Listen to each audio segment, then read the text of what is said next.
Assalamualaikum warahmatullahi wabarakatuh. Pak Guru anu kuring dihormat kerencangan kelas 1145. Anu kusim kuring dimuliakeun sinareng dibanggakeun. Puji sinareng syukur hayu urang sanggakeun ka Gusti Allah anu Maha Suci margi urang sadayana tiasa kempel dina ieu waktos.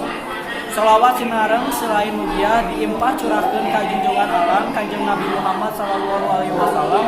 Mudah-mudahan dugi ka para sahabatna, para tabiin, tabiatna, dugi ka urang sadayana anu nganut ka mantenan.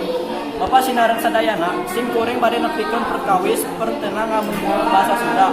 Bahasa teh mangrupa jendela dunia, itu deui bahasa Sunda. Anu mangrupa salah satu tina bagian budaya, namun hanya kaupisan dina zaman kiwari sawatara arangan Sunda tos hampir hilang karena bahasa warisan turunna.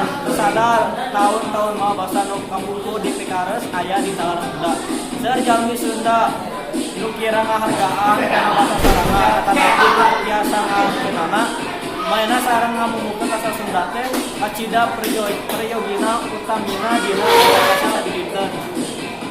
Sakitu anu dipikahatur. Wassalamualaikum warahmatullahi wabarakatuh.